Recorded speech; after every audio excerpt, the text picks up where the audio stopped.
Assalomu alaykum binandahoyi azizu arjumand. Nashri barnomaи ittилооти ахборро мустақиман аз телевизиони Тоҷикистон манзуратон мегардонем.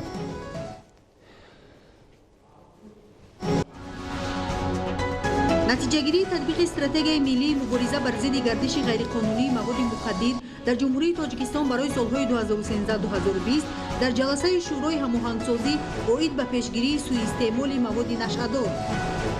созандагиҳо ба истиқболи ҷашни 30-солагии истиқлоли давлатӣ дар ноҳияи Нуробод. маҳорати баланди иштирокчиён ва рақобати солим дар озмуни ҷумҳуриявии фурӯғи субҳи доноии китоб аст. киҳо ғолибиятро ба даст меоранд? иқдоми тақсими ниқоб таҳти унвони бениқоб набош, худ ва дигаронро ҳифз намо дар шаҳри Душанбе.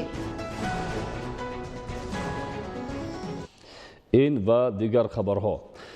имрӯз асосгузори сулҳу ваҳдати миллӣ пешвои миллат президенти ҷумҳурии Тоҷикистон муҳтарам Эмомалӣ Раҳмон ба якчанд қонунҳо аз ҷумла қонунҳои ҷумҳурии Тоҷикистон дар бораи ворид намудани тағйиру иловаҳо ба кодексҳои ҷиноятӣ, ҳуқуқвайронкунии маъмурӣ ва андоз, қонунҳои ҷумҳурии Тоҷикистон дар бораи маориф ва дар бораи аудити дохилӣ дар ташкилотҳои бахши давлатӣ имзо гузоштанд.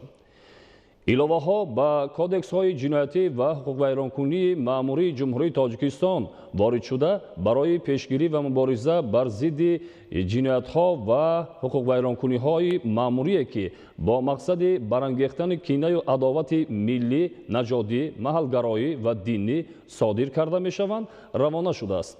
тағйиру иловаҳо ба қонуни ҷумҳурии Тоҷикистон дар бораи аудити дохилӣ дар ташкилотҳои бахши давлатӣ ба такмили қоидаҳои гузаронидани сипоришҳои аудиторӣ, таъсису таҳкими воҳидҳои аудити дохилӣ дар ташкилотҳои давлатӣ ва ҳамкории аудити дохилӣ бо аудити беруна нигаронида шудааст. қонунҳои ба имзо расида ба рушди соҳаҳои иқтисодиву иҷтимоӣ, соҳибкорӣ, такмили низоми андоз, аудити дохилӣ, пешгирӣ ва мубориза бар зидди ҷинояткорӣ ва дар маҷмӯъ барои таҳкими қонуният ва беҳдошти зиндагии мардум равона шуданд. асосгузори сулҳу ваҳдати миллӣ, пешвои миллат, президенти ҷумҳурии Тоҷикистон муҳтарам Эмомалӣ Раҳмон бо президенти Аморати Муттаҳидаи Араб Халифа бин Зоин Оли Наҳён ба муносибати 25-мин солгарди барпо намудани робитаҳои дипломатии байнидавлатӣ мубодилаи барқияҳои табрикӣ намуданд. дар барқияи табрикӣ президенти ҷумҳурии Тоҷикистон муҳтарам Эмомалӣ Раҳмон ба унвони президенти Аморати Муттаҳидаи Араб Халифа бин Зоин Оли Наҳён омадааст.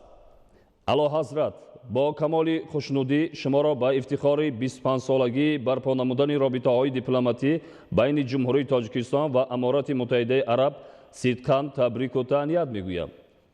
ҷониби Тоҷикистон аз он қаноатманд аст ки таи ин солҳо муносибати дӯстиву ҳамкориҳои судманди байни кишварҳои мо марҳила ба марҳила рушд ёфта, арсаҳои мухталифи мавриди таваҷҷӯҳи тарафайнро фаро гирифтаанд.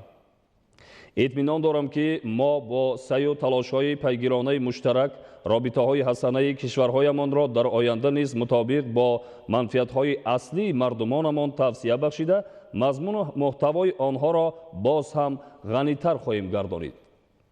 با استفاده از فرصت نیک به شما صحتمندی، بردوام و خوشبختی و به مردم دوست و برادر امارات متحده عرب آسایش و نیکواحوالی و شکوفایی آرزو می‌نمایم.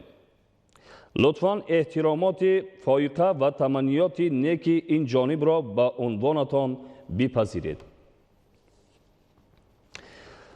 در برقیه پرزیدنت امارات متحده عرب خلیفه بن زاین آلی نهیان به عنوان پرزیدنت جمهوری تاجیکستان محترم امامعلی رحمان چنین گفته شده است: با سلامت و درود بهترین باعث سرفرازی و کمال خوشنودی این جانب است که تبریکات صمیمی و تمنیات بهترینمان را به مناسبت 25 سالگی برقراری رابطه‌های دیپلماتی میان امارات متحده عرب و جمهوری تاجیکستان ابراز داشته برای جناب عالی سلامتی و سعادتمندی به حکومت و مردم دوست جمهوری تاجیکستان پیشرفت و شکوفایی من بعد آرزو نمایم.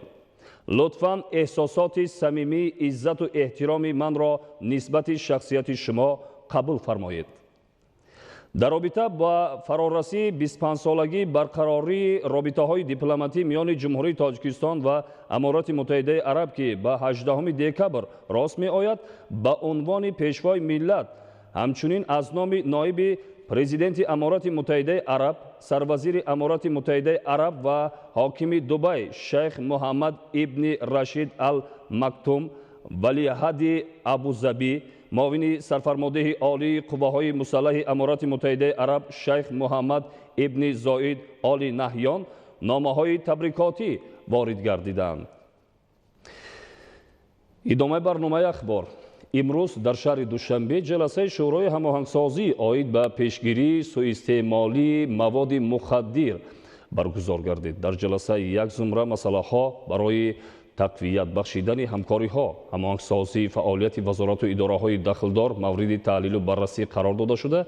تطبیق استراتژی ملی مبارزه بر ضد گردش غیرقانونی مواد مخدر در جمهوری تاجیکستان برای سالهای 2013-2020 دوام 7 سال گذشته نتیجه گیری کرده شد. نوردین قربان و مهروز جمعه گزارش می‌دهند. جلسه شورای هماهنگسازی اوید به پیشگیری سوءاستعمال مواد نشعه‌دار تحت ریاست معاون سروزیر جمهوری تاجیکستان ستاریان مطلوبخان امانزاده برگزار گردید. در کار جلسه نمایندگان وزارت و اداره‌های دخلدار اشتراک کرده مسئله‌های بررسی شونده را محاکمه نمودند. تاکید کرده شد که مبارزه بر ضد گردش غیرقانونی مواد مخدر، محو کردن جنایت‌های ترانسمیلی و پیشگیری انتقال و معاملات قاچاق آن در سیاست امروزه دولت و حکومت جمهوری تاجیکستان موقع کلیدی دارد. دوام سالهای صاحب استقلالی مملکت جهت پرزور نمودن مبارزه بر ضد مواد نشعه‌دار، پیشگیری انتقال قاچاق آن چند قانون، استراتژی و دیگر سندهای معیاری و حقوقی قبول گردیدند که یکی از آنها استراتژی ملی مبارزه بر ضد گردش غیرقانونی مواد مخدر در جمهوری تاجیکستان برای سالهای 2013-2020 به شمار می‌رود. تطبیق استراتژی و دیگر سندهای معیاری و حقوقی و نظارت اجرای آنها از جانب اگنتی نظارت مواد نشعه‌آور نزد پرزیدنت جمهوری تاجیکستان امکان فراهم آورد که گردش غیرقانونی مواد مخدر در کشور سال به سال کاهش یافته. در این سمت نتیجه های نظررس به دست آورده شد. مقصد از برگزاری جلسه نوبتی این بررسی مسئله های اجرایش قرارهای شوراهای قبلی از ماه فوریه و آگوست سال 2019 و بررسی اجرای فرمایش حکومت جمهوری تاجیکستان از 27 فوریه سال 2020 تحت رقم 15 و همچنین مساعدت به دسترسی دارواری واسطه های نشعه‌دار، ماده های پسیخوتراپی با مقصد های طبی و علمی و دیگر مسئله های مبرم روز می باشد. اطلاع داده شد که حالا جمهوری تاجیکستان جهت پرزور نمودن مبارزه بر ضد گردش غیرقانونی مواد نشعه‌آور با سه کنسپسیای سازمان ملل متحد همراه شده چند سازشنامه‌های دیگر را بین دولت‌ها به امضا رسانده است. موافق معلومات در 11 ماه سال جاری در سمت معاملات مواد نشعه‌آور بیشتر از 600 جنایت آشکار و به قید گرفته شده است که این نظر به همین دوره سال گذشته کم می باشد و در این دوره 35 گروه ترانسمیلی دستگیر و محو کرده شدند.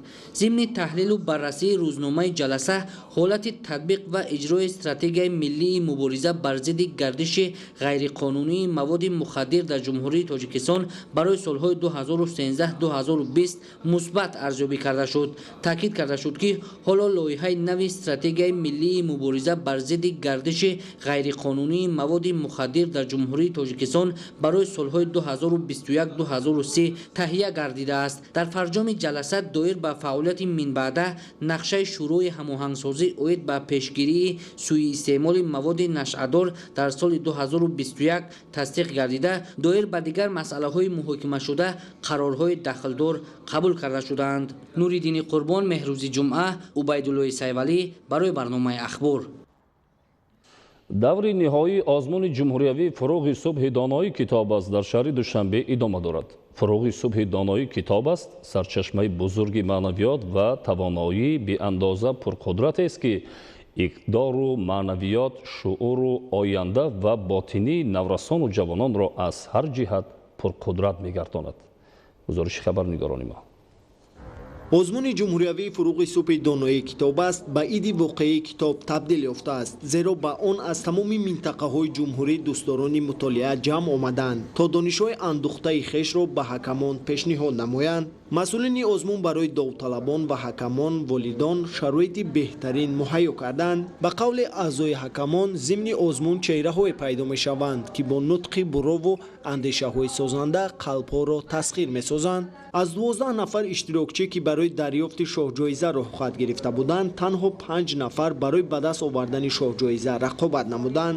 ҳар як иштирокчӣ бо боварӣ дар ин даври озмун иштирок намуда маҳорати худро нишон доданд.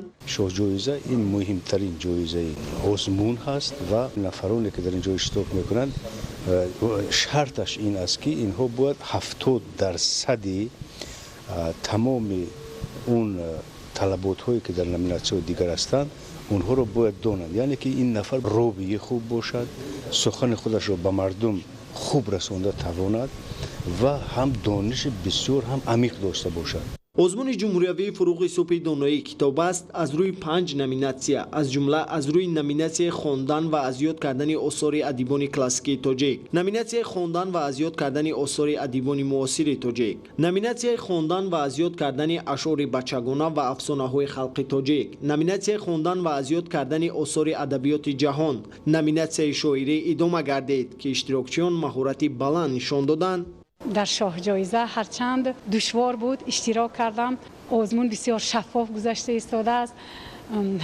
ҳакамони нуктадон, нуктасанҷ мушикофона баҳогузорӣ намуда истоданд, пурсуҷӯ намуда истоданд довталабонро. ба андешаи ҳакамон маълум аст ки имсол иштирокдорон бо тайёрии ҷиддӣ омаданд.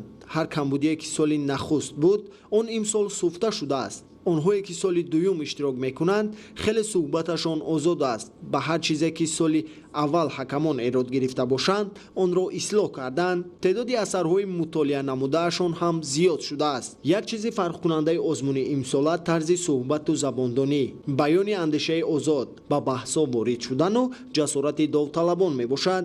манучери сулаймон, хуршеди ҳусейн, убайдуллои сайвалӣ, ахбор. барномаи ахборро идома медиҳем. парвариши сабзавоти барвақтиро дар шароити гармхонаҳои замонавӣ аҳли заҳмати деҳоти шаҳри Ваҳдат бо истифодаи имконоти мавҷуда беш аз ҳар вақти дигар зиёд менамоянд. ба василаи меҳнати пурмаҳсули хоҷагидорон имсол ҳосили помидору бодринг ва дигар навъҳои сабзавоти тару тозаи кишоварзӣ дар гармхонаҳои доим амалкунанда мавсимию хеле фаровон ба назар мерасад. гузориши хабарнигорони мо. дар гармхонаи деҳоти баҳори шаҳри Ваҳдат навъҳои помидори ламия ва магнит ки ҳосилнокиашон аз 600 то 800 сентинер аст парвариш карда мешавад ки ин шабрӯз хоҷагидорон дар фаровонӣ бозорҳо бо маҳсулоти тару тоза саҳм мегузоранд. ин навъҳои помидорро ҳамасола дар шароити гармхона хоҷагидорон парвариш мекунанд ки бо гирифтани ҳосили баланд суди бештар ба даст меоранд. дар ҳудуди шаҳри Ваҳдат 1 гектару 60 содиқ гармхонаи доимо амалкунанда фаъолият мекард ки имрӯз ҳамаи онҳо кишти сабзавот гузаронида шудааст. айни ҳол мо дар гармхонае истодем ки масоҳаташ 1 гектарро ташкил менамояд. дар ин навъҳои помидор парвариш карда мешавад. дар дигар гармхонаҳои мо сабзавотҳои гулкарамозил айни ҳол киш карда шудааст.